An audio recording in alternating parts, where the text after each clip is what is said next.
對吧？我幹嘛？拍一下啊！呢條濕滑嘅樓梯咧，你行緊上去咧，就食緊成個廣州最貴嘅雞煲廣油雞啊！呢條視頻咧，其實我覺得咧，你睇咗就當食咗咁就可以啦。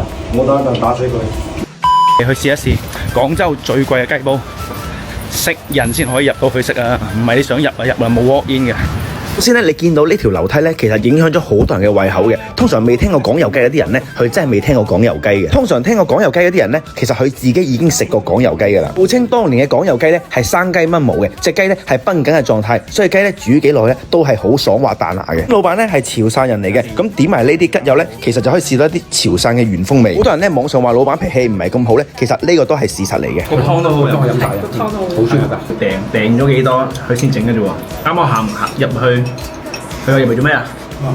有冇定位啊？咁廣油雞點解號稱廣州最貴嘅雞呢？半隻烏雞，半隻生雞，你哋估下呢煲嘢值幾錢呢？這個什麼菜來的啊？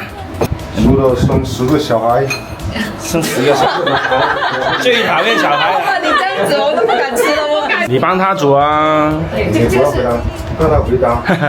沒事，我想請教一下，這個是吃完。你回答我，你自己煮，我幫你煮。我幫你煮，你就坐在那裡定定的，等我煮好你再吃哈。好，謝謝。很溫柔，不像你了。你來的時候不是為了給人罵的嘛，對吧？你來了就為了挨罵了，找罵就開心點，對吧？少了一些情緒。對啊，吵了一下情緒就。但是他叫我美女耶。